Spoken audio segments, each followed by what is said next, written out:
그로스 리서치에서 제공하는 미국 주식 정보와 국내 기업 탐방 리포트.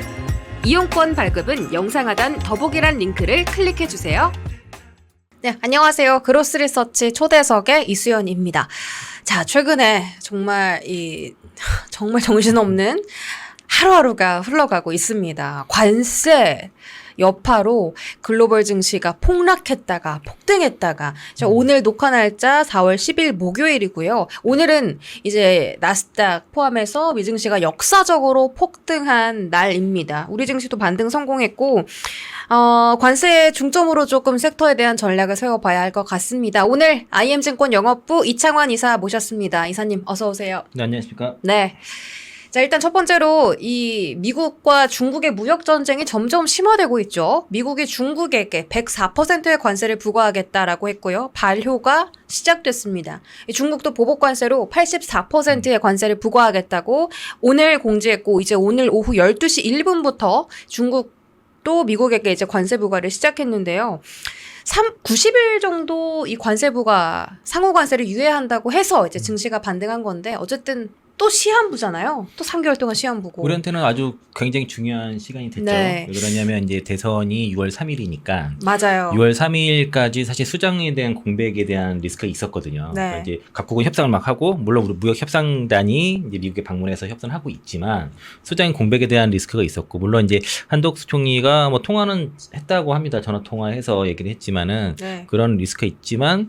그러면은 6월 한 9일, 10일 정도까지잖아요. 그러면 이제 대선 끝나고 새로운 행정부가 이제 탄생한 상태에서 이제 그런 그 시간을 벌었다라고 좀 볼 수 있어서, 일단, 그러면은 이제 네. 국내 증시를 비롯해서 어쨌든 시장은 바닥이 나왔다라고 좀 판단할 수 있을 네. 것 같고. 바닥론은 이제 확실히 좀 나온 것 같고요. 네. 그러면 2차 전지는 좀 어떻게 대응을 할까가 중요한데, 실적은 아직까지는 전망이 그렇게 좋지는 않은데 오늘 주가는 많이 반등했거든요. 제가 이제 그 실적 시즌인 4월 중순이니까, 그러니까 4월 중순까지는 2차전지 섹터 주가가 좀 반등이 좀 어려울 것 같다라는 말씀을 지난해 4분기부터 계속 드렸어요. 네. 그래서 이제 그래서 그럼 2차전지만 계속 그 올해 1분기, 그러니까 1분기 실적 시즌까지 들고 갈 게 아니라, 그래서 포트를 좀 일부 좀 뭐 바이오라든가 다른 섹터, 타 섹터로 좀 변경해서 타 섹터와 2차 전지를 버티도록 타 섹터에서 수익을 내면서 버텨야 된다, 이 말씀을 드렸던 거고. 네. 그래서 저희도 한 절반 정도는 바이오로 간 상태예요. 그리고 나머지 2차 전지 같이 버티고 있는 상태고요. 트럼프가 어제 간밤에 요 내용을 이제 그 텔레그램에서 제가 가져왔는데, 뭐 뉴스도만 있습니다. 그러니까 이제 대중관세 125%를 유지하고, 그리고 그 외 반대로 75개 이상의 국가들 같은 경우는 먼저 연락해서 이제 뭐 무역 장벽이라든가 뭐 관세, 환율 조작, 비금전적 관세 등에 대해서 이제 협상을 하자고 했기 때문에, 그러면은 이제 한 90일 연장에, 그러니까 일시 중단하겠다. 3개 관세는 90일 일시 중단을 하고, 다만 이제 그 10% 관세는 이제 전 세계 다 공통으로 하는 거는 이제 네. 즉시 발효한다, 즉시 승인한다는 것이었고요. 오늘 그래서 요 짤이 되게 많아요. 이게 여러 가지 버전인데, 트럼프가 30회 실시 30회 이거 PT 세조하는 거죠. 그리고 50회 실시 50회, 그러고 나서 이제 10회 실시, 이렇게 요런 짤이 오늘 되게 많이 돌더라고요. 네, 맞아요. 그러니까 이런 느낌이다. 그래서 이제 중국 빼고 10% 관세 적용인데, 이게 처음에 그 트럼프가 중국뿐만 아니라 뭐 베트남 49%였잖아요. 네. 우리나라 25% 했는데, 이게 발표됐을 때 이거는 중국을 위한 발표다라는 얘기도 좀 많이 있었습니다. 특히 이제 중국이 가장 두려워하는 거가 중국에서 생산 시설이 다른 나라로 가는 걸 되게 두려워했는데, 중국도 관세를 중국뿐만 아니라 동남아시아 쪽으로 많이 그동안 이전했는데 거기다가 관세를 대규모 투하를 했단 말이에요. 그래서 이제 중국이 몇 가지의 전략이, 그렇게 되면 우리가 생산시설이 이전에 대한 리스크가 없을 수 있겠다, 한번 해볼 만하다, 그런 것과, 그리고 한중일과 뭐 EU와의 어떤 협력을 통해서 미국과 맞서겠다, 이런 것도 있었고, 또 틱톡과 또 딜할 수 있겠다 해서 받아친 겁니다. 받아쳤는데 트럼프 정부에서 아마 이거 백악관에서 본인 직접 얘기 안 하고 이제 관료를 통해서 일단 첫 번째 흘렸어요. 며칠 전에. 그러니까 그 90일 유예 그 안에 대해서 살짝 그러니까 시즌 급반등했죠. 그리고 나서 아니라고, 가짜 뉴스라고 부인을 하고 나서, 그래서 어제 이제 주식사라고 해놓고 지금 유예안을 내었습니다. 그리고 이제 그 유예 발표 직전에 미 선물에서 콜옵션이 대규모 먼저 들어왔어요. 알았구나 미리. 네, 그래서 그걸로 뭐 2,000배 났다 그러더라고요. 그 트럼프가 트위터에 올렸잖아요. 살 때다 이렇게. 그러니까 그때 하여튼 그 콜옵션이 대규모 들어와서 그거 2,000배 났습니다. 그 콜옵션. 와. 하루에. 그렇다 그런 거 그럽니다. 했어야 되는데. 의심이 되죠. 그래서 이제 그 트럼프 트럼프 계좌 조사라고 막 말 나오고 있잖아요. 트럼프가 그래서 전 세계를 상대로 전 세계 증시를 리딩을 했습니다. 맞아요. 리딩방. 그러니까 그 관세 발표할 때 트럼프에 대해서 되게 트럼프 대통령에 대해서 엄청 욕들을 많이 했는데 이거 이해를 하니까 이거 감사해야 말아야 돼요. 일단은 감사죠. 나는 좀 짜증은 났지만 짜증은 나는데 네. 일단은 감사. 제가 오늘 새벽 3시에 일어났어요. 3시에 일어났는데 네. 처음에 한 10% 정도 올랐길래 나 한 1.0으로 잘못 본 줄 알았어 처음에. 저는 아침에도 지지부진했는데 이게 개장할 때는 밤에 일어나고 보니까 10% 폭등이 있더라고요. 그래서 이거 뭔가에서 보니까 유해구나. 예. 그러니까 그거 보고서 맞다. 우리 내부에서도 이거 유해 흘렸다. 백악관 흘렸고선 시장 간본 거다. 근데 트럼프가 직접 말하지 않고 관료를 통해서 흘린 다음에 간보고 가짜 뉴스라 했잖아요. 네, 가짜뉴스 했잖아. 그러고 나서 트럼프가 발표했기 때문에 이제 진짜였고요. 그래서 국내 증시 같은 경우도 사실은 3월 말부터 콜옵션 뭐 선물부터 해가지고 공매도부터 해서 하방으로 엄청 때렸던 것들을 오늘 뭐 지금 코스피가 6.6%까지 코스닥 모두 다 장중 고점에 끝났음에도 불구하고 엄청난 수익을 냈습니다. 네. 예, 그래서 이제 일단은 그 시장은 당분간 요 한 석 달이죠. 석 달 동안은 어쨌든 일단 중국에 대해만 집중하는 형태로 해서 좀 안도를 하게 됐다는 것이고, 그래서 이러한 발표로 인해서 수혜가 되는 섹터와 그렇지 않은 섹터 간의 이제 상승폭이 좀 달랐다고 볼 수 있겠고요. 그래서 제가 좀 주목하는 거는 일단 우리나라가 제일 중요하니까 6월 3일이 대선이잖아요. 그래서 이제 그 대선 전까지의 시간을 벌었다. 저는 이게 되게 불안했었어요. 왜냐면 관세 협상을 해야 되는데 지금 수장이 없다는 것 자체가 나라를 대표하는 대통령이 지금 공석이라는 자체가 되게 리스크였는데 네. 일단 여기 하나증권 채권 김상훈 위원이 상호관세 유예가 90일 유지된다고 가정하면 6월 9일이네요. 6월 9일 6월 9일이잖아요. 90일이니까.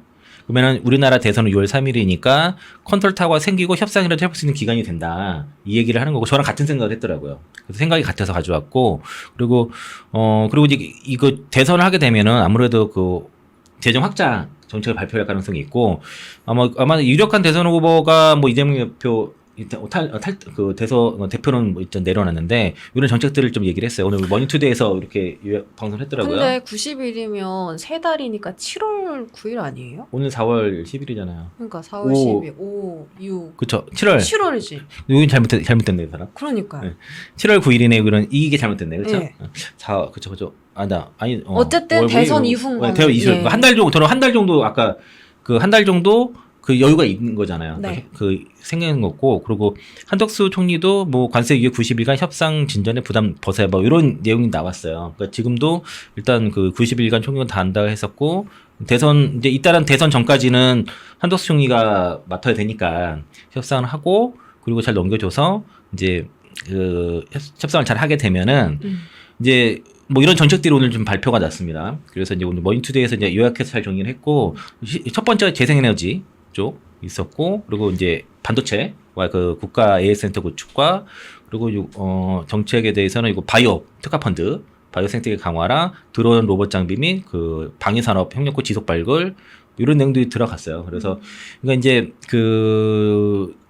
아마 앞으로 그 대선 후보들이 이런 정책들을 많이 내놓게 되는데 아무래도 유력 후보다 보니까 여기 좀 집중할 필요가 있을 것 같고, 그리고 그래서 이제 뭐 내수를 소비를 살리는 안도 있고 우리 시장의 주력 산업들을 좀 이렇게 육성하는 정책들이 있으니까 이거 머니투데이에서 정리를 요약을 잘 한 것 같더라고요. 머토 방송 보면은 이런 걸 되게 잘하는 것 같아서 단구석을 많이 써먹어요. 네. 듣고 보고서 많이 써먹더라고요. 그리고 이제 오늘 2차 전지 섹터로 연결해 볼게요. 그래서 엔캠하고 덕선택 네. 커피 엄청 올랐어요. 요거 엔캠이 보도자료 엄청 뿌렸습니다. 아. 이거 다 엔캠 뿌린 자료예요. 오늘 며칠 전부터 뿌렸어요. 이 관세가 84%인데 뿌렸고 155%에서도 뿌렸더라고요. 중국 반사이익 때문에 크게 올랐구나. 네. 그러니까 이제 원래 그 관세가 부과돼도 이제 그 전해가 배터리 업체들은 미국에 다 캐파를 구출했기 때문에 관세가 없잖아요. 그러니까 이제 가장 영향이 덜할 것이다 했지만 산업 자체가 죽어버리니까 산업 자체가 이제 영향을 받다 보니까 관세로 인해서 이제 소비가 둔화되고 사람이 축사되니까 영향을 좀 받았던 것이고, 그리고 또 문제가 관세를 부과하는 상황 시점과 그러니까 관세를 부과하는 이전의 전망은 다 무시가 되는 거예요. 이전에 가이던스라든가 전망은 다 무시되고 그냥 그 관세가 부과한 상황이 어떨지 모르니까 그냥 다 그 시장이 급락을 하고, 그리고 시장이 급락하게 되면은 개별 종목들은 주가가 녹아내려요. 그러니까 이제 시장이 그 코스닥 같은 경우가 3월 고점 기준으로 해서 저점이 한 15% 빠졌었거든요. 네. 그럼 지수가 15% 빠지면은 이번에 개별주 최소 30에서 50% 빠집니다. 그러니까 이제 종목도 이거 왜 빠져? 이유 없어요. 그냥 그 시장 급락하니까 수급 공백으로 해서 그냥 녹아내리는 그렇죠. 상황이. 매도를 받아줄 수급 주체가 없으니. 특히 대형주들은 그나마 좀 뭐 프로그램이라든가 아니면은 뭐 기관이라든가 외국인들이 사는데 소형주 특히 이제 스몰캡에서는 기관 수급이 없기 때문에 조금만 매도 나와도 빠지고 또 반대 매도가 부른 그런 상황이 벌어진다는 거죠.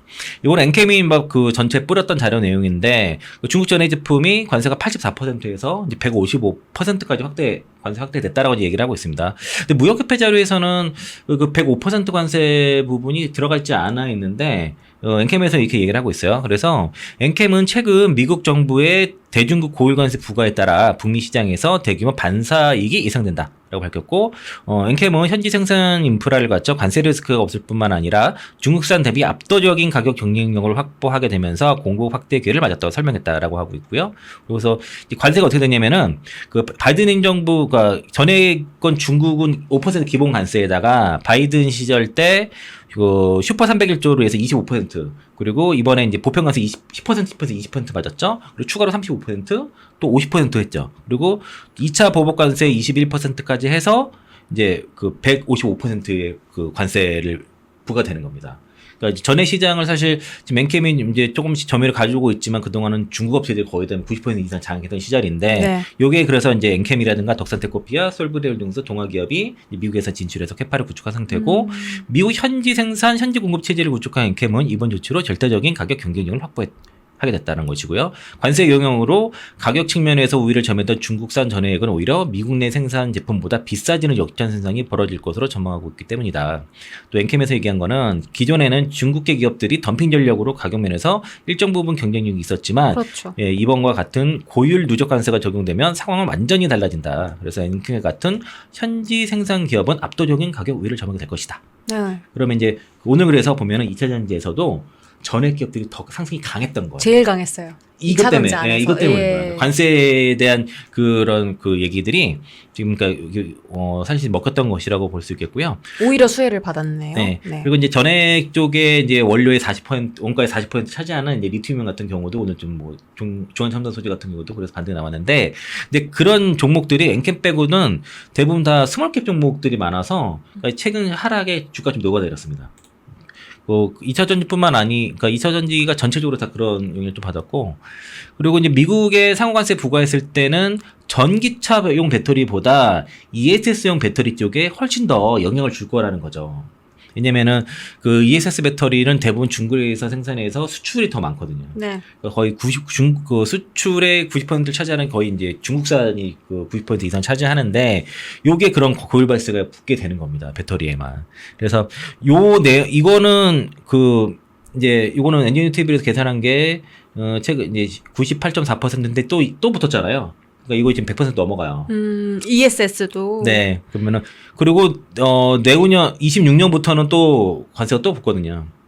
그래서 이제 그래서 이제 여기 얘기 나오는 거, 이거는 그 내일에서 그런 정리를, 뉴스를 좀 하고 뭐 보고서 또 정리를 하는데, 미국의 관세 부과는 중국의 리튬 배터리의 대미 관세, 수출 관세를 높이니까 ESS 쪽에 더 많은 영향을 붙인다는 거죠. 상대적으로 그 전기차용은 좀 상대적으로 덜하다, 배터리는 덜하다는 거이고, 그래서 이제 ESS용 배터리 쪽에 이런 관세 크게 받기 때문에 여기에 거의 중국 업체들을 장악을 한 상태고, 미국의 전체 수입의 57%가 이제 중국에서 이제 지난해 수입했다는 거고요.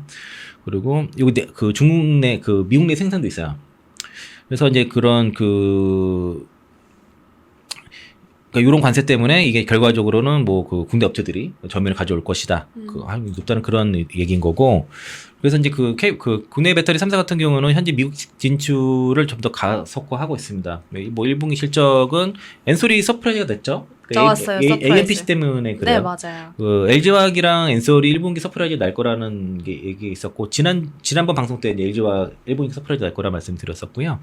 근데 LG화학이 못 갔던 이유는 관세 때문이에요. 왜냐면 관세를 맞으면 국내 생산이 많다 보니까 25% 맞게 되는 거고, 또 그 IRA법상 그 FOC 규정에 걸려서 이게 그 중국 업체랑 지분이 50%거든요. 국내 공장이 반반이어가지고 FOC 규정 때문에 그 IRA 보조금 못 받는다는 그런 못 받을 수 있다는 그런 얘기가 있어서 좀 최근에 좀 조정 받았습니다. 일단은 이거 AMPC 때문에 이제 그 엔솔이 1분기 어닝 서프라이즈 난 것처럼 되게 중요하거든요. 그러니까 이걸 네. 받기 위해서 지금 배터리 3사가 지금 북미 시장에 지금 캐파를 굉장히 늘리고 있고, 아마 삼성 SDI랑 그 SK 이노베이션의 자회사 SKO는 1분기가 좀 안 좋을 거다. 출하량이 좀 생산량이 아직은 좀 상대적으로 적은 편이라서 그런 것이고, 엔솔은 미국 내 7개 거점을 가지고 있습니다. 그리고 원통형 배터리 공장은 애리조나에 있고 올해 말에 이제 양산 목표고요. 그리고 삼성 SDI도 지금 스탈렌티스 합작 그 공장도 지금 조기 가동했고, 이 공장 GM이랑 짓고 있는 상황이고요. SK온도 그 현대차랑 그 메타플랜트 아메리카 여기 공장 하고 있잖아요. 조지아 쪽에. 네, 이거 지금 생산 들어가고 있고, 그리고 이제 그 GM 3공장 지금 엔솔이 최근에 인수했고요. 그것도 이거 도요타 거로 들어간다고 말씀드렸던 내용이고요.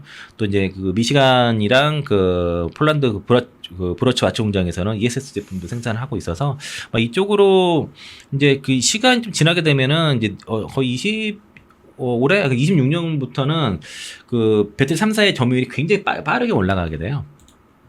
그래서 요게 이제 나왔던 뉴스의 자료입니다. 요게. 그래서 이제 엔솔의 거점들이 나와 있고, SK온, 삼성 SDI. 확실히 엔솔이 많죠. 네. 그리고 이제 SK온 같은 조지아 공장. 그리고 이제 요런 포드랑 같이 한 것 중에서는 여기서는 저기 있을 거예요.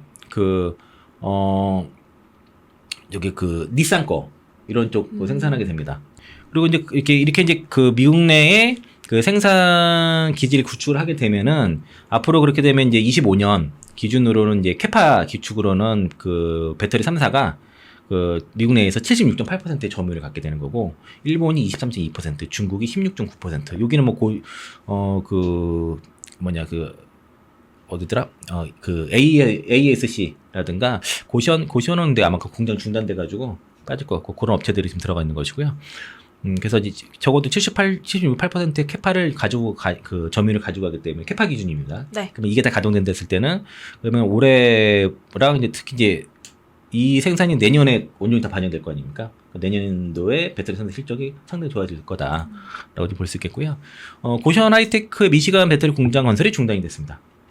일단은 엔솔은 반사이익을 보여줄 것 같고, 이게 이제 고시원 같은 경우가 미시간주에다가 공장을 건설을 하고 있었는데, 이게 관세 막 막고 있잖아요. 그래서 그런 것 때문에 이제 하고 있었는데 소송이 좀 걸렸어요. 그래서 이제 항소법원까지 넘어간 상태고, 워낙 지금 지역의 반대가 막 심하고 하다 보니까 일단은 중단을 했고, 그렇게 되면은 결과적으로는 엔솔이 미시간주에 또 단독 공장이 있어서 네. 반사이익을 보게 될 것이다 라고 볼 수 있겠고, 일단 2월까지는 여전히 지금 해외 배터리의 글로벌 점유율이 하락을 하고 있습니다. BYD가 좀 높아졌네요. 자기네 자체 차량에다 하고 있으니까. 중국에다가. 예, 요거는 전기차에 탑재된 것만이에요. 예, ESS 조금 빠지고, 그리고 그래서 시애틀이 지난 점유율이 지금 38.2%, BYD가 이제 16.9%. 이제 중국이 자국 내 시장이 아직은 크기 때문에 네. 그럴 수밖에 없고요. 그리고 이제 엔솔이 좀 떨어졌죠, 지난해 대비해서. 그리고 SK온이 이제 순위는 올라왔어요. 순위는. 그리고 최근에 1월부터 2월까지는 이제 점유율이 이건 출하량이구나. 그래서 출하량은 전부 다 올라왔는데 점유율은 떨어진 거죠. 엔솔도 출하량은 조금 올라왔죠. 근데 이제 점유율은 좀 떨어졌고, 삼성 SDI가 역성장이 나요. 출하량이 줄다 보니까. 마이너스네요. 예, 22% 이제 출하량이 감소가 돼서, 그래서 이제 SDI 실적이 안 좋은 이유 중에 하나고, 점유율도 3.2%까지 많이 떨어졌고요. 그리고 이제 파나소닉이 이제 3.9%. 이거 다 그럼 중국 업체잖아요. 이거 전부 다.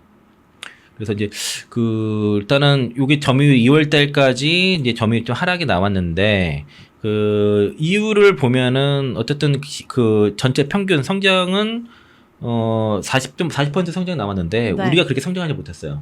특히 삼성 SDI가 역성장이 22% 역성장이 나왔다는 것이 좀 아픈 것이고 이 성장을 비슷하게 따라간 거는 SK온밖에 없습니다. SK온이 38.6% 성장이 나왔고 SDI 같은 경우에는 그 BMW 쪽에서의 뭐 일단 판매는 잘 됐는데 리비안 그 여기 뭐냐 그 리비안 이런 모델 중에서 그 LFP 배터리 탑재된 모델들이 좀 섞이다 보니까 그 삼성 SDI 배터리의 또 판매 감소가 나타났고 아우디가 잘 못했습니다. 그리고 SK온 같은 경우는 그 현대차 쪽은 좋아요. SK 그 뭐 아이오닉 5라 6, 그 EV6, 기아 EV6 이런 것들 판매를 해고 나왔고 그리고 그 최근에 할인이 하다 보니까 벤츠의 그 EQA, EQB 같은 경우도 판매를 괜찮고 폭스바겐 시리즈 그 ID 4랑 7이 굉장히 잘 팔려서 최근에 유럽에서 1월 달에 폭스바겐 차량 되게 많이 팔렸거든요. 네. 그래서 이제 괜찮은 모습이었는데 그 테슬라가 지금 판매 부진이 있다 보니까 엔솔이 좀 영향을 준 것으로 보여지는 거고 그리고 기아 EV3가 지금 잘 되고 있으니까 요게 이제 들어가는 이제 그 엔솔 배터리잖아요. 그래서 이 부분은 좀 괜찮았다라고 볼 수 있겠고 GM 쪽도 일단 괜찮은 모습이라서 그 엔솔 같은 경우는 좋은 거 안 좋은 거 테슬라 부진이 엔솔에 영향을 준 건 사실입니다.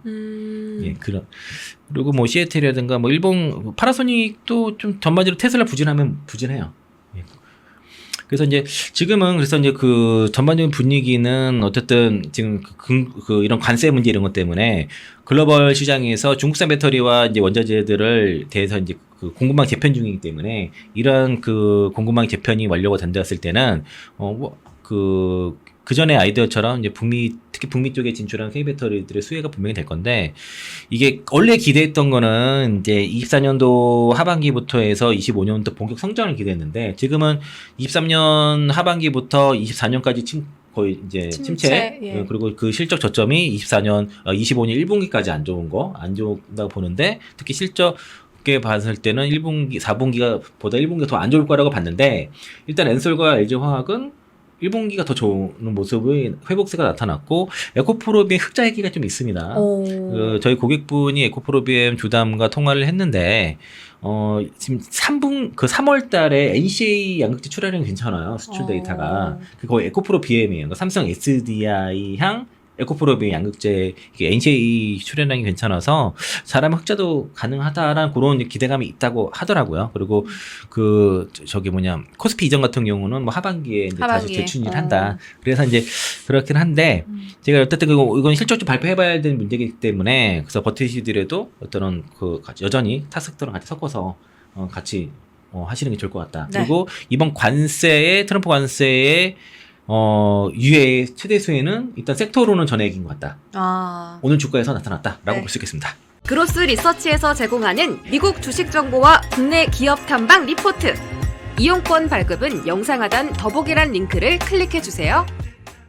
네, 이렇게 관세 리스크 속에서도 중국 향 반사 이익을 받을 수 있는 그런 희망의 빛을 저희가 보았고, 자 1, 2월은 일단 K배터리 점유율이 좀 떨어졌다라고 했는데요. 3월달 전기차 데이터가 좀 어떤지 확인해 봐야 될 것 같습니다.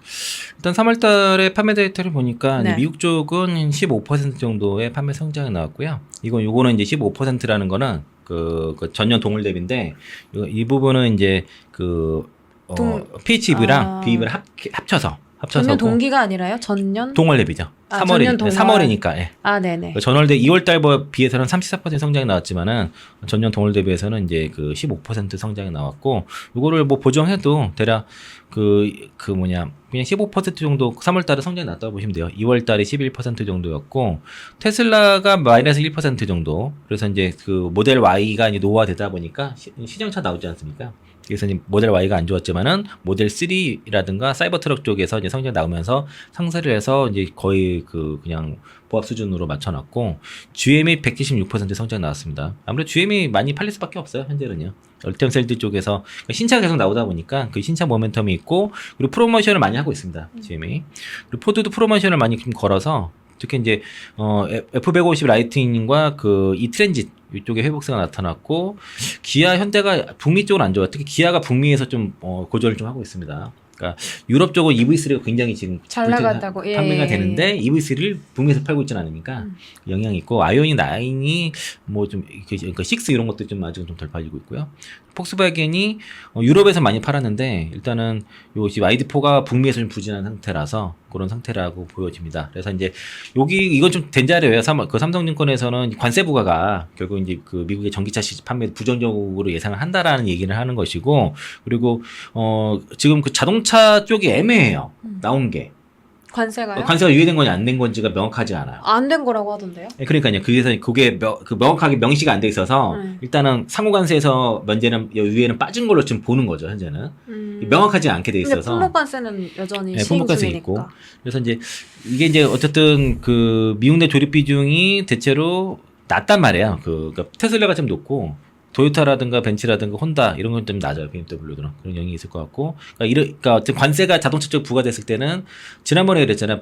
그 멕시코라든가 캐나다 쪽에 그 생산 비중 가장 높은 게 그 혼다. 네. 그리고 포드랑 GM도 47% 정도 돼서 엔솔이 배터리가 주로 들어가다 보니까 가장 부담이 된다는 거고 관세가 문제가 됐을 때 엔솔이 제일 부담이 돼요.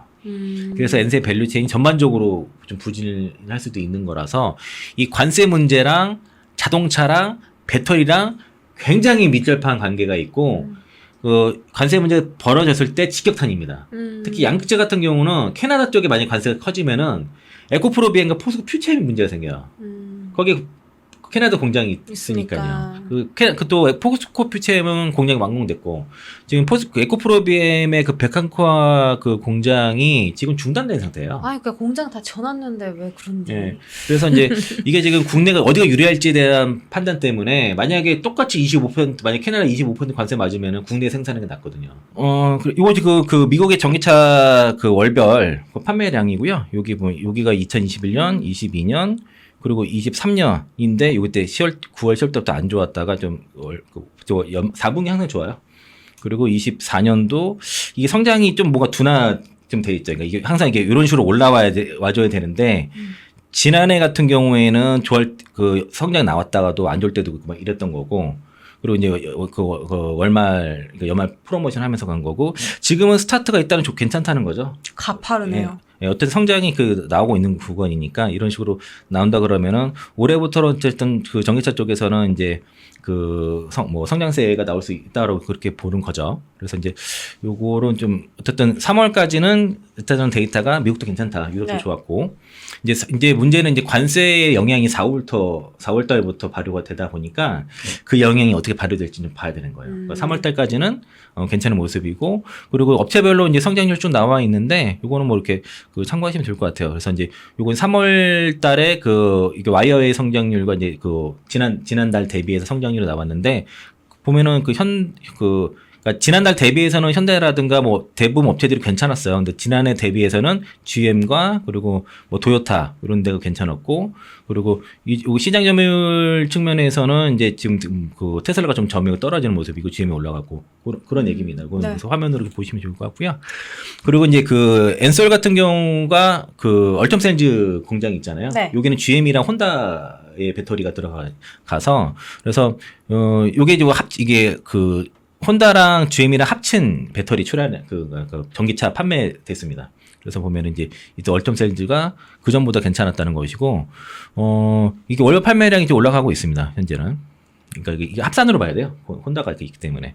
그래서 여기 판매량 데이터는 쭉 있어서 일단 지금 보면은 이런 추세는 이게 보면 계절성이 계절성이 있잖아요. 보면은 그러니까 연초가 항상 안 좋아요. 연초가 안 좋고 하반기로 갈수록. 연말로 갈수록 이렇게 올라가는 거고 지금 이제 이렇게 시작했으니까 이런 이제 쭉 올라가겠죠. 생각해보니까 저도 차를 11월에 샀던 것 같아요. 네, 보통 연말에 연말에 사는 것 같아요. 할인을 많이 해주잖아요. 프로모션을 하니까 그때 많이 프로모션 걸거든요. 연초에는 좀 덜하고 그리고 보조금이 1월에서 2월달 잘 안 나오거든요. 아 맞아, 그거 보셨어요? 보조금 우리나라 전기차 보조금. 네. 많이 준다고. 저 지원해준다 그러더라고요. 그래서 보통 보조금 책정되는 시기가 1월, 2월 달은 안 되거든요. 근데 올해는 2월부터 책정을 해줘가지고 조금 우리나라 판매도 좀 빨리 올라오고 있는 거예요. 그래서 대체로 그 전기차 보조금을 1월 달에는 잘 안 준다는 거죠. 그러니까 그때 팔리는 차들을 보면은 보조금이 원래 못 받는 차량들이 그렇게 하게 돼 있고 그래서 이제 요게 미국 자료들이 그렇고요. 유럽도 보면은 일단 영국 같은 경우가 전년 동월 대비해서 43.2%의 판매 성장이 나왔다라고 보시면 되겠고, 69,313대 팔았고요. 그 플러그인 PHEV도 37.9%, 두 개 합치니까 41.5% 정도로 해서 지금 굉장히 그 영국 업체들은 그 매분기마다 그 의무 판매 비율이 있어가지고 이게 맞추다 보니까 굉장히 판촉을 많이 걸어요. 그래서 이제 여기 그 7월 달에만 그 PHEV까지 합쳐서 친전기차, 그 친환경 전기차가 72,905대 팔렸다는 것이고, 일단 3월 판매가 잘 될지에 대한 것들에 대한 궁금증이 있었는데 일단 잘 선방을 했다라고 좀 보시면 될 것 같습니다. 그래서 이게 이제 최근에 그 영국 정부가 완성차 업체들의 요구 수용해서 좀 그러니까 의무 판매 규정을 준수하지 못해도 벌금을 좀 유예를 좀 깎아줬어요. 깎아주고 그런 것들을 좀 하지만은 어쨌든 지금 그 업체들이 의무 판매 비중을 잘 지켜서 판매를 지금 잘 되고 있다. 그리고 이탈리아도 75.1%, 스페인도 85.4%의 이제 성장이 나왔습니다. 그래서 여기는 이제 영국보다는 시장이 작지만은 그래도 이제 3월달 이탈리아라든가 이런 쪽도 성장이 잘 나왔고요.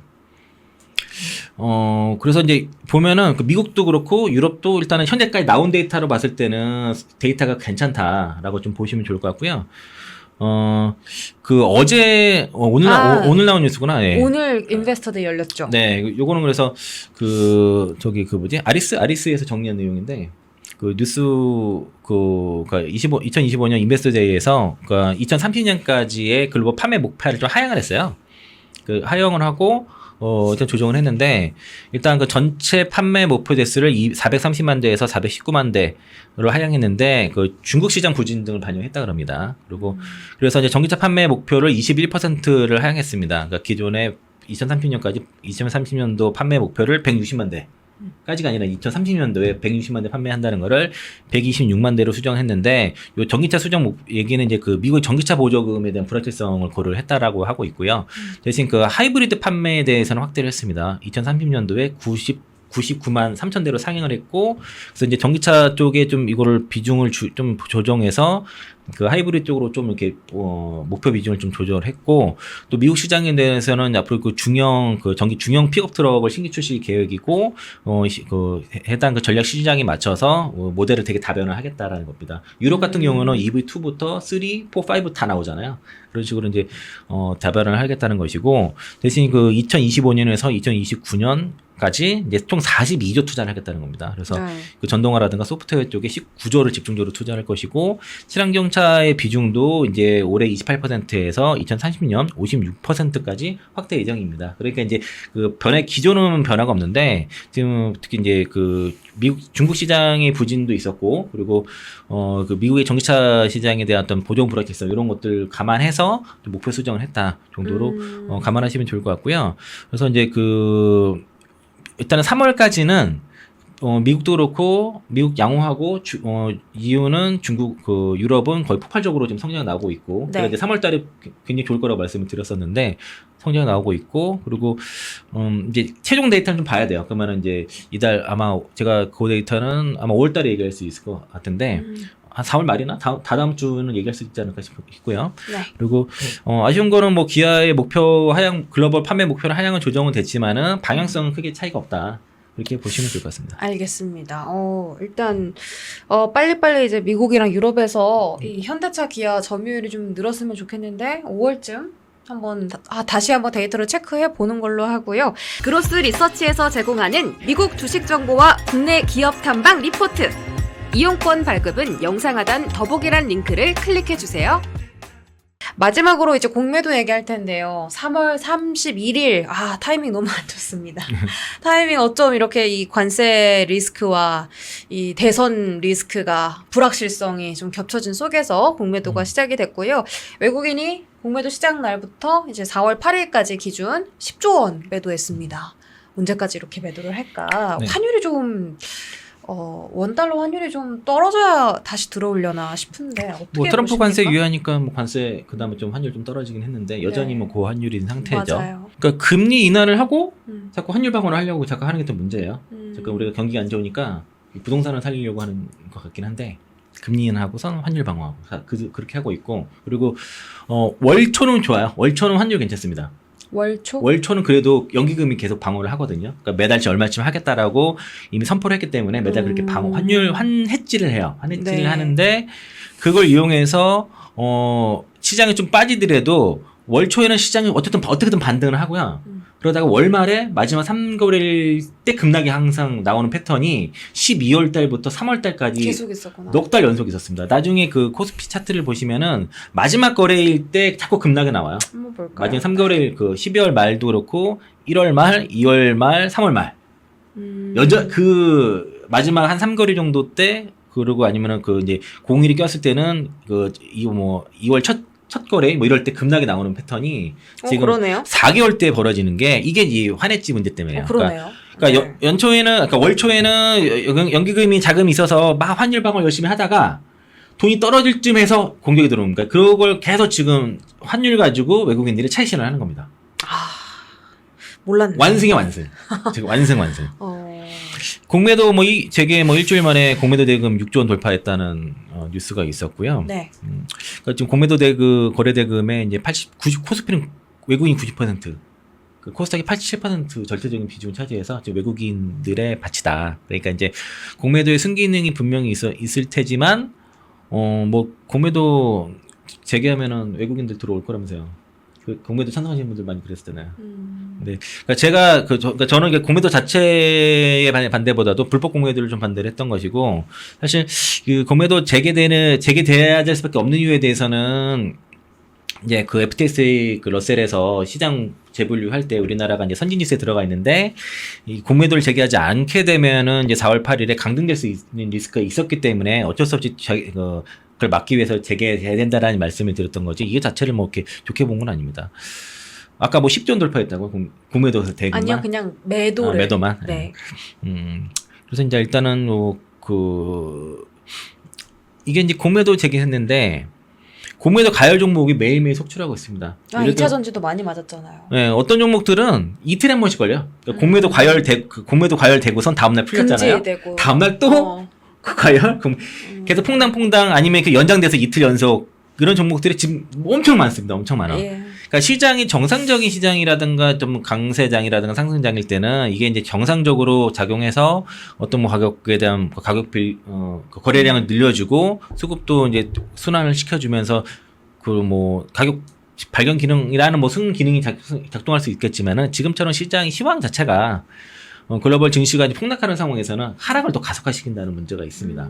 그리고 이제 그러고 나서 반등도 급반등이 들어오는 거죠. 그러니까 어제도 미증시의 최근의 흐름이 급락에 나왔을 때는 지금 그 마진콜 때문에 급락이 더 심했고 네. 그런 마진콜 과정에서 금 같은 안전자산도 이거라도 팔아서 수익 난 걸 팔아서 마진콜 메꿔야 되니까 금도 급락하는 그런 현상이 나타났고 어제가 마지막 투매 나왔던 게 이제 그 채권에서 투매가 나왔죠. 우리나라 시장에서 장중에. 중국 채권 매도설도 있었고 했는데 네. 채권 투매가 한번 나온 거야. 우리나라 채권이요? 아니 미국 채권. 예. 그러니까 중국이 팔았다고 막 그런 설도 있었어요. 그런 설도 있었는데 어쨌든 거기서도 이제 무리하게 채권에 하방 베팅한 것들이 쇼스키즈가 터진 것 같아요.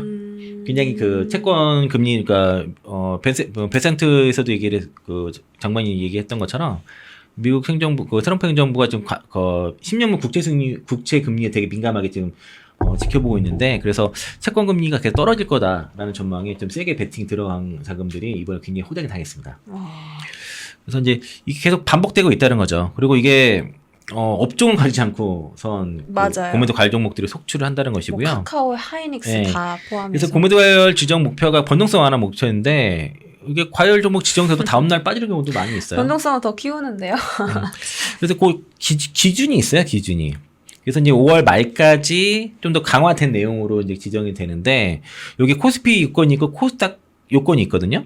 그래서 이제 주가 당일 얼마 하락을 5에서 10% 하락하고 10% 3% 하락마다 이제 그 공매도 거래대금 증가가 이제 6배냐 2배냐 있는데 이거를 좀 더 강화해서 이제 코스닥 같은 경우에 여기 10% 하락했을 경우에는 공매도 거래대금이 이제 5배인데 이게 이제 직전 40거래일 공매도 비중 평균의 5%를 넘어가게 되면은 이것도 코스닥 같은 경우는 공매도 과열 종목으로 지정이 돼요. 그거를 이제 요게 3여권 코스닥 같은 경우에는 공매도 거래대금 증가 배율이 5배 이상에서 3배로 줄었구나. 이걸 더 강화시켰습니다. 네. 그리고 이제 5월 초부터는 여기 이제 3배에서 그러니까 원래 5배잖아요. 4배로 이제 조금 더 약간 완화되고, 그리고 요 4여권 이거 3% 이상 하락했는데 여기 당일 해당 공매도 종목의 비중에 30% 이상, 공매도 비중 30% 이상인데 이거는 이제 지금 20% 이상으로 바꿔놨고요. 그리고 이게 이제 사유형에서 5월 1일부터 5월 말까지는 이제 30%로 25%로 조금 더 타이트하게 가는 거네요. 네, 그러니까 이것도 조금 더 완화해주는 거, 20%가 더 강화된 거잖아요. 조금 더 완화해주는 형태인데 어쨌든 5월 말까지는 요 기존보다는 강화된 규정으로 하다 보니까 그래서 공매도 과열 종목이 더 많아지는 겁니다. 그리고 그래서 이렇게 공매도 과열 지정이 되게 되면은 다음날 이 공매도를 못 치다 보니까 그래서 센 종목들은 뭐 반등 나오고 하는데 그러다가 그러니까 시장이 급락만 아니면은 공매도 과열 종목에 지정이 되면 다음날 잘 안 빠지거든요. 네. 근데 시장이 급락하면 그것도 급락해서 공매도가 성공하는 사례도 있는 상황이고, 그래서 이제 대만은 지금 최근에 시장 불안정 때문에 뭐 일주일 정도인가 뭐 공매도 금지도 했었고, 그리고 이렇게 관세 전쟁 앞두고서 공매도를 재개를 왜 하냐, 타이밍이 너무 아쉽다는 저도 얘기를 이 많이 기사 하거든요. 봤어요. 네. 네. 그래서 이제 이게 이제 이런 시장이 급락하는 상황에서 공매도가 재개가 되다 보니까 하락을 더 부추길 수밖에 없어요. 이게 방향성이. 뭐 알았나.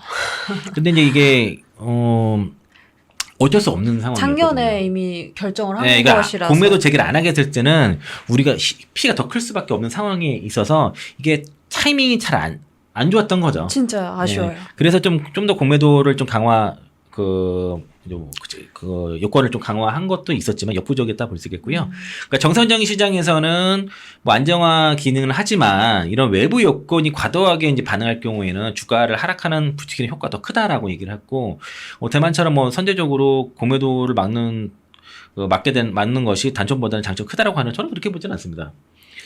일단은 이게 이제 시장 상황에 따라서 달라요. 그러니까 강세장에서는 공매도를 잘못 쳐갔을 때는 그게 오히려 쇼트키 터지고 상승을 더 부추기거든요. 그쵸. 그럴 수도 있는데 지금은 워낙 지금 센티가 안 좋고 시장 상황이 안 너무 좋아졌기 안 때문에 이런 눌리면 눌린 대로 다 주가가 반영이 된다는 거죠. 특히 이제 전 종목 공매도 재개가 되다 보니까 중소형 종목들의 피해가 컸습니다. 네. 그래서 뭐 정말 소위 말해 주가 녹아내린다고 했을 정도로 그런 상황이고, 그리고 여기 뭐 NH에서도 같은 얘기를 하고 있습니다. 외국인 중심으로 인해서 공매도 거래 증가가 주가 하락폭을 키우는 역할을 했다. 그리고 이제 실제로 코스피 지수의 대체점과 급격히 증가했고, 그리고 외국인 매도 대금의 외국인 매도 거래 대금의 평균이 24.7%가 공매도가 나타났다는 거죠. 너무 많은데요. 매도의 24.7%가 공매도였다. 네. 굉장히 심각한 거죠. 그래서 이제 사실 이게 일시적으로 뭐 금지해라는 얘기있지만은 불가능합니다. 이거 일단은 하면 안 돼요. 현재로서 우리 시장에서는. 그리고 이제 이걸 통해서 앞으로 우리가 MSCI 선진지수 편입도 기대할 수 있기 때문에 그렇다는 것이고, 그래서 이거 시기적으로 잘 보시면 3월 31일 뽕이 여기입니다. 그러니까 공매도가 재개되기 직전까지는 어쨌든 간에 저점 지지하면서 그래도 버티고 있었어요.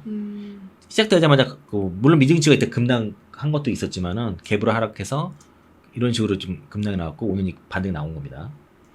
이 코스피고, 코스닥도 마찬가지예요. 코스닥은 좀 미리 흘러내리고 있었죠. 3월 달 들어서 바이오 종목들이 조정 나오고 2차전지 섹터라든가 반도체 종목들도 같이 3대 섹터가 동시에 이제 하락이 나오면서 3월 달에 이미 데드 크로스가 났어요. 그러니까 11선과 41선의 데드 크로스 나면서 단기 추세 꺾이는 흐름이 나타나면서 하락이 있었지만 여기서 그것도 전저점을 버티고 있었거든요. 공매도 딱 시작하니까 이제 개파락하고선 이렇게 하락이 급하게 나온 겁니다. 그러니까 가뜩이나 안 좋은 상황에서 더 투매가 나오고 나서 지금 오늘 좀 반등이 좀 나온 것으로 보여지고요. 일단 단기 여기 저항선을 일단 돌파를 했으니까 일단 바닥은 나온 거라고 좀 보시면 될 것 같습니다. 그래서 참 이 타이밍이 너무 안 좋아요. 근데 안 할 수가 없는 상황이었기 때문에. 또 이날은 탄핵이고 탄핵 심판, 이날은 또 관세. 맞아요. 네.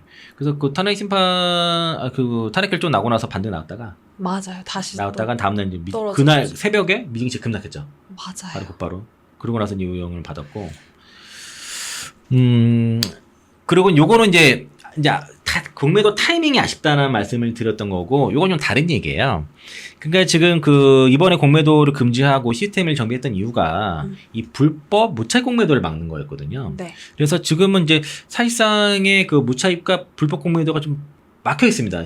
어려워요. 그러다 보니까 HBC 기억나시죠? 여기도 불법 공매도에서 과징금 받았던 곳이고, 그 맥커리 공매도 거래 안 하겠답니다. 이런 데들. 그래서 이제 HBC 홍콩법인과 HSBC 펀드, 맥커리 홀딩스, 맥커리 은행도 총 6곳은 이제 우리 국내 증시에서 공매도 거래를 재개하지 않겠다고 의사를 밝혔더라고요. 그리고 그 HSBC랑 계열과 맥커리 계열은 한국에서 공매도 거래에 나설 계획이 없는 것으로 파악이 됐다고 합니다. 이런 얘기가 나왔고, 그래서 관련 전산도 구축 안 했어요. 아예 이쪽은 아예 시스템도 구축을 안 했다는 거죠. 뭐 할 의사가 없으니까 이제 자기네들이 그동안 했던 방식으로는 벌 수 있겠지만 이런 시스템 구축해서 뭐 실익이 없다고 볼 수도 있겠죠. 그리고 이제 아직 공매도를 이제 시작하지 않은 IB들도 뭐 BNP 파리바, UBS 여기가 좀 에코프로 공매도 제일 많이 친다고 얘기해요. 그 MSC의 편입일 날 뭐 그때 8천억인가 하루에 동시효과에 쳤죠. 그리고 노무라 등이 참여 가능성이 이렇지만 아직은 하지 않았고, 그리고 공매도를 위한 전산화 시스템도 구축하지 않았고, 또 당국의 공매도 등록번호도 아직 신청하지 않았습니다. 그러니까 여기도 안 하겠다는 얘기예요. 그래서 공매도 참여를 확정하고 공매도가 전면 재개된 지난 3월 31일 전까지 공매도 그러니까 전산을 마친 글로벌 IB가 JP모간, 골드만삭스, 메릴린치, 모간스탠리, 바클레이드 캐피탈, 제프리 6곳밖에 없어요. 주로 그래서 최근에 공매도 다 여기서 나오는 겁니다. 6군데. 그래서 CT 같은 경우는 일단 참여 의사도 밝혔고 아이디도 발급받은 상태인데 아마 상반기 중에 아마 참여를 할 것으로 보여져요. 지금 모의 테스트 거친 다음에 한다고 하고 있고, 그래서 이제 한국거래 우리가 이제 이런 그 중앙 정권 시스템을 도입을 했죠. 그러니까 주식 빌린 과정에 그래서 이제 다 과거처럼 이제 주식을 빌리지 않고 파는 이런 불법 물차익 공매도 막기 위해서 중앙 정권 시스템을 도입을 했고, 그리고 이런 공매도 하려면은 다 전산 시스템을 다 갖춰야 되는 거예요. 그리고 이제 이런 전산 방식으로 하지 않으면 할 수도 있어요. 그러니까 최소한 수탁증권으로부터 공매도 내부 통제 기준에 대한 적성성 기준을 확인받으니 사전 입고를 해야 됩니다. 먼저 주식을 넣어야 돼요. 이걸 되게 싫어해요. 미리 주식을 넣는 방식을 되게 싫어합니다. 해외 IB들이. 이게 되게 어쨌든 간에 책임이 있기 때문에, 그래서 공매도 잔액의 그 0.02%, 10억 이상 거래한 대기업 법인 다 대상이라는 거죠. 그래서 이제 그럼 이렇게 되면은 이게 보면은 불법 공매가 막히니까 안 하겠다는 거잖아요. 이런 애들은 이런 그 해외 그 외국 투자자들은 들어올 필요가 없는 거죠. 원래 그럼 우리는 불법 공매도 했다 이렇게 꼭 반드시 그렇게 않는데, 어쨌든 간에 여기 불참을 알리거나 참여 시기를 저울질하고 있는 이들 IB 모두 직전 공매도 금지 전까지는 원래 공매도 하다가 국내 증시에서 공매도를 거래하던 곳이라는 거죠. 공매도 원래 하다가 무차익 공매도 금지하니까 우리 안 하겠다 이렇게 맞아요. 나온 거잖아요. 네, 맞습니다. 그래서 지난해 이제 11월 6일부터 올해 3월 30일까지 공매도 금지했잖아요. 그러면서 이 기간 동안에 이제 금감원이나 금융위원회에서 불법 공매도 전수조사 벌여서 13곳 과징금 때렸죠. 그리고 이제 뭐 이런 것들, 그러니까 이런 데들이 다 보면은 발표한 이유가 당국과 불법 공매도 과징금 소송을 진행 중이거나 최근 제재받았고, 그리고 전산화 구축에 대한 득실 고려, 한국의 뭐 정책적 불확실성을 꼽다 하는데, 그러니까 HBC 불법 공매도 관련해서 과징금을 이미 냈구나. 냈어요. 네. 그러니까 뭐 그래서 이렇게 안 하겠다는 애들이 대체로 이제 손실 따져 보니까 뭐 한국 시장만을 위한 뭐 전산 구축 비용의 시간 아깝다 뭐 이런 얘기를 하는 거고, 그리고 너무 제재라든가 수위가 강하다 뭐 이런 얘기를 하는 겁니다. 그러니까 오지 말라 그래요. 안 오는 게 좋아요. 그리고 리스크가 크다라고 하는데, 그러니까 저는 그냥 제 판단은 그래요. 불법 공매도 막히니까 안 오겠다. 저도 그렇게 좀 보여지고, 그래서 이제 뭐 아직 이제 그래서 금융당 입장에서는 어쨌든 간에 외국 투자자들 많이 끌어들이려고 지금 하고 있고, 그래서 이제 앞으로 아직은 시작이니까 또 이제 궁극적으로 이런 롱숏 펀드들도 많기 때문에 이런 포지션을 안 잡을 수 없거든요. 그래서 이제 뭐 앞으로 좀 이런 정치적 불확실성이 해소가 되면은 또 참여할 기간이 많을 거라 본다고 하니까, 그러면 이제 뭐 지금 어쨌든 뭐 저기 6월 3일 대선 잡히니까 그런 정치적 불확실성은 좀 해소가 된 것이고, 뭐 새 정부가 나오게 되면은 뭐 정책적인 불확실성도 해소가 될 것이고, 또 이제 트럼프가 관세에 대해서도 이제 유예를 했기 때문에 일단 석 달 정도는 시간 벌었잖아요. 네. 장학도 안정될 것으로 보고 있고요. 그리고 이제 국내 같은 경우도 최근에 이제 키움이랑 대신증권도 공매도 전산화 참여를 해서 국내 종투사 10개가 모두 공매도 전산화 방식을 채택해서 완료를 했습니다. 그래서 이제 아까 말씀드렸잖아요. 그러니까 그 전산화를 하든지 아니면 사전 입고 방식을 하든지 간에 둘 중에 하나로 공매도를 할 수가 있는데 지금 다 공매도 전산화 방식으로 전환이 된다는 거죠. 키움은 6월부터 전환이 되고 그리고 대신증권도 연내 전환 목표를 하고 있어서 자체 강호 시스템 구축에 들어간 상태입니다. 그래서 이제 공매도 법인의 기관 내 장호 시스템은 공매도 등록 번호별로 종목별 매도 가능자를 실시간으로 선정해서 초과하게 되면은 주문 차단하는 그런 시스템이에요. 그래서 이제 그 키움과 대신까지 다 들어가게 되면은 여기 그 글로벌 IB 6곳, 그리고 뭐 미래에스 항투에서 종투사 8곳, 교보, 다올, 이레스 일반 증권사 5곳, 이렇게 운영사 2곳까지 해가지고 21개 법인이 지금 공매도를 하고 있거든요. 그리고 이제 키움증권도 여기 이제 들어간다는 거죠. 그러면은 23곳이 이제 그 전산화가 되겠고, 국내 종투사 10개가 모두 다 전산화 방식으로 채택을 하게 되는 거죠. 그랬을 경우에는 이제 이건 뭐 긍정적이라고 보시면 될 것 같고요. 그리고 이제 사전 입고 방식으로는 지금 86개사가 하고 있습니다. 아, 네. 이게 두 가지 방식이에요. 네, 네. 그러니까 다 이쪽으로 가게 될 겁니다. 이게 좀 사전 입고를 미리 하는 게 좀 부담되거든요. 일단은 당장 전산할 수 없으니까 그렇게 지금 하고 있는 것이고, 아마 이런 그 전산화 방식을 채택하는 법인이 더 많이 늘어날 거다. 이렇게 되겠을 경우에는 궁극적으로는 불법 공매도가 상당히 많이 차단될 거니까, 네. 당장 시장이 안 좋아서 공매도가 많이 늘어나는 문제는 있지만 정상화 될 경우에는 이전에 공매도를 금지하기 전에 벌어졌던 상황과 지금의 상황은 좀 그런 불법 공매도가 많이 상당히 걸어지기 때문에 좀 나쁘지 않다 정도로 좀 보시면 될 것 같습니다. 그리고 요거 아까 제가 이제 FTS 러셀 지수에서 국내가 이제 우리가 선진 뉴스에 분류가 됐는데 이 공매도를 재개하지 않을 경우에는 관찰 대상 지정에 대한 경고를 받았기 때문에 그래서 해야 되는 상황이었는데 좀 아쉬운 거는 이 부분이에요. 이제 4월 8일에 그 세계 국제지수 편입 확정이 됐는데 네. 시점이 좀 4개월 정도 지연이 됐습니다. 웹비에 편입될 경우에는 어쨌든 국제시장에 대한 유동성도 확대되고 금리 안정 효과도 기대가 되는데 우리나라가 추경을 해야 되는데 맞아요. 사실 이제 이런 국제지수 편입됐을 때 이를 통해서 채권 조달을 좀 한 계획을 잡았었는데 이게 내년으로 미뤄지다 보니까 약간은 차질이 생긴 것 같습니다. 네. 어쨌든 뭐 추경은 좀 해야 될 것 같고 10조 가져도 될까 모르겠습니다. 추경화 한 35조는 문제예요. 35조는 해야 될 것 같은데. 그 문제더라고요. 그 네, 뉴스 있더라고요. 네, 10조가 너무 적어요. 그래서 일단 뭐 다음 주 정도 발표가 나올 것 같은데 일단 10조가 좀 역부족이지 않냐. 부동산을 더 많이 그러는 것 같아서 걱정입니다. 어떤? 부동산 쪽에 지원이 더 많은 것 같아서 10조가 안에. 그래서 한 최소 20조 이상. 저는 한 35조는 해야 된다고 좀 보는 입장이에요. 그 기사 본 건데 35조 해야 된다 본 것 같아요. 네, 그래서 읽어보고서 이 정도는 필요했구나 동의를 한 거고요. 그래서 이제 그 웹비에 들어가게 됐을 때는 한국의 자본시장 신뢰도 및 위상이 제고가 되고 또 외환시장 안정이라든가 이런 워낙 국제화는 좀 아닌 것 같고 안정화 될 것 같고 또 이제 국내 금융시장에 대한 선진화에 대한 그런 제도 압력이 생사가 될 것이라는 것이고요.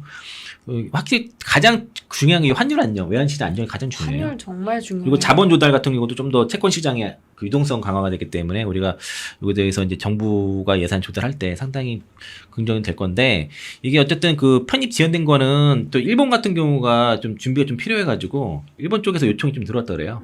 그래서 이제 그 글로벌 투자자의 그 커뮤니티를 강화를 한 것이고 대신 이제 분기별로 하는 것들을 월별 편입으로 좀 더 효율적으로 포트폴리오를 좀 유난히 짤 수 있도록 바뀌고 그리고 편입이 완료된 시점은 같습니다. 그러니까 시작 시기가 좀 지연된 것 뿐이에요. 그래서 아쉬운 거라는 거죠. 이게 좀 올해 11월 달에 예정대로 됐었으면은 환율 안정에 상당히 도움이 됐을 때 이게 조금 지연된 건 아쉽다. 네. 하지만 뭐 결과적으로는 된다 하면은 앞으로 웹비 편입과 향후에 이제 MSCI 선진 편입 이런 부분들이 같이 작용이 된다고 했을 때는